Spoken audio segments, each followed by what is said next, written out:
Shri K Ramkumar, ഇവിടെ uniform civil കോഡിനെ വിരുദ്ധാഭിപ്രായമുള്ളവർ പ്രധാനമായും ചൂണ്ടിക്കാണിക്കുന്നത് രണ്ട് കാര്യങ്ങളെ മുൻനിർത്തിയാണ്.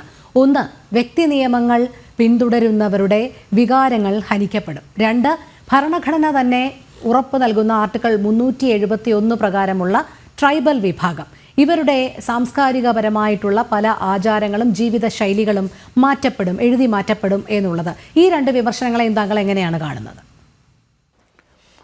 ഇവിടെ ഒരു കാര്യം നമ്മൾ വിസ്മരിക്കരുത്.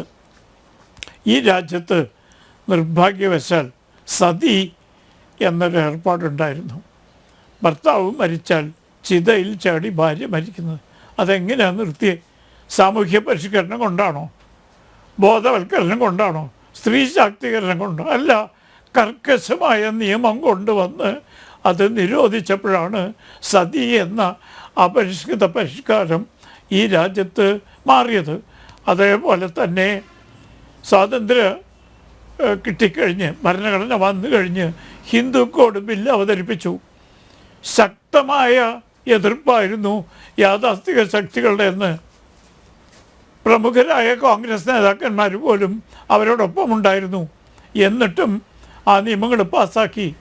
ആ പാസ്സാക്കിയത് കൊണ്ടാണ് ഇന്ന് ഹിന്ദു സമൂഹത്തിൽ ഒരുപാട് അസമത്വങ്ങൾ അപ്രത്യക്ഷമായത്.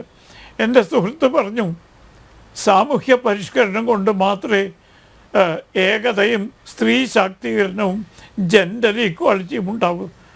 ഞാൻ എൻ്റെ സുഹൃത്തിനോട് ചോദിക്കട്ടെ, ബഹുഭാര്യത്വം സാമൂഹ്യ പരിഷ്കരണം കൊണ്ട് നിർത്താൻ സാധിക്കും എന്ന് അദ്ദേഹം കരുതുന്നുണ്ടോ?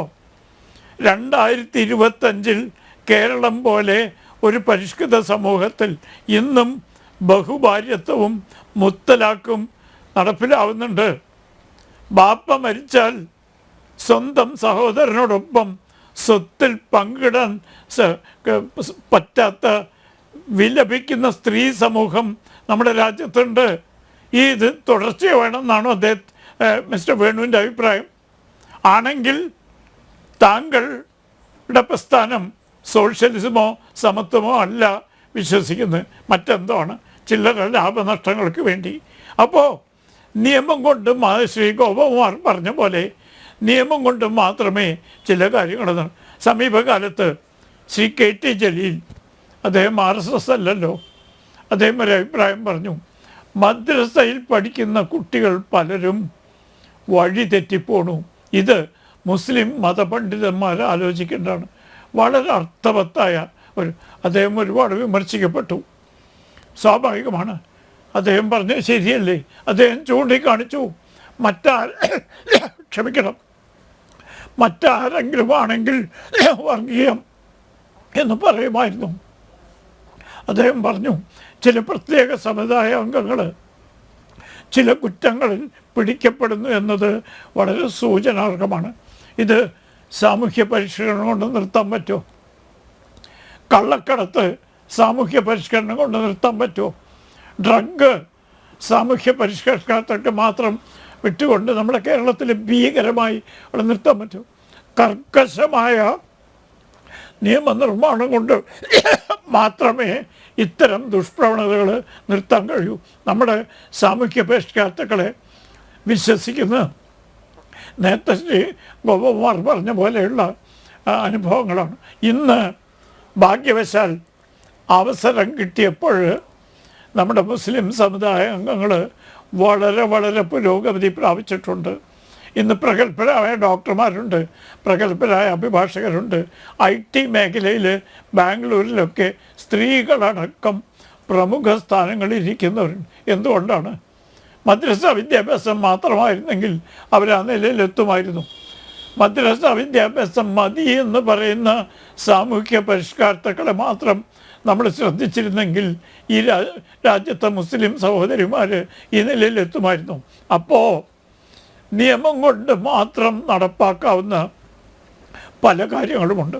ബഹുഭാര്യത്വം നിയമം കൊണ്ട് മാത്രമേ നിർത്താൻ പറ്റുള്ളൂ. മുത്തലാഖ് നിയമം കൊണ്ട് മാത്രമേ നിർത്താൻ പറ്റുള്ളൂ.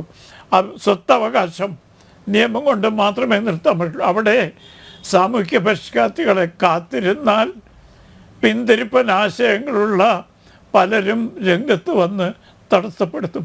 അതുകൊണ്ട് തീർച്ചയായും ഈ രാജ്യത്തെ ജനങ്ങൾ ഒറ്റക്കെട്ടാണ്.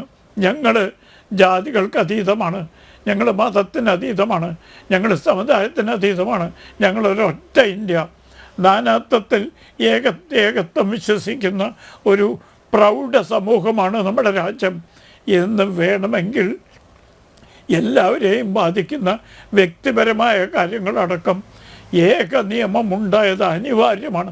അത് എത്രയും വേഗം എന്ത് സാഹചര്യം ഉണ്ടായി. പിന്നെ എന്നോട് രോഹിണി ചോദിച്ച ഒരു കാര്യം, ഭരണഘടനയല്ല 371 വകുപ്പ് പറയും ശരിയാണ്.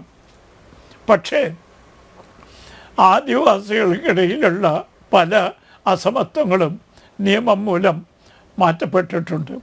അവരെ വിശ്വാസത്തിലെടുത്തുകൊണ്ട് അവർ വേറെ രാജ്യത്തിന് ആവശ്യപ്പെടുന്നില്ലല്ലോ, അവർ വെള്ളിയാഴ്ച പ്രത്യേക പരിഗണന ആവശ്യപ്പെടുന്നില്ലല്ലോ. അവർ പാരമ്പര്യമായി പിന്തുടർന്ന് വരുന്ന ചില വിശ്വാസങ്ങൾ നിലനിർത്തണമെന്ന് ആവശ്യപ്പെടുന്നുണ്ട്. അവർ ബോധവൽക്കരിച്ചുകൊണ്ട് ഇത് പുരോഗതിക്ക് തടസ്സമാണ് എന്ന് വിശ്വസിപ്പിച്ചുകൊണ്ട് അവരെ കൂടി വിശ്വാസത്തിലെടുത്ത് 371 ഭരണഘടനയുടെ 44 അനുച്ഛേദം നടപ്പാക്കുന്നതിന് ഒരിക്കലും തടസ്സമല്ല. കാരണം ഒരു നിയമനിർമ്മാണം നടത്തുമ്പോൾ രാജ്യത്തെ വിവിധ സമുദായങ്ങളെയും അവരുടെ ആശയങ്ങളെയും അഭിലാഷങ്ങളെയും കണക്കിലെടുക്കുക എന്നത് ഭരിക്കുന്ന സർക്കാരിൻ്റെ ചുമതലയാണ്. അതുകൊണ്ട് 371 ഒരു തടസ്സമാണ് എന്ന് ഞാൻ വിശ്വസിക്കുന്നില്ല. അതെ.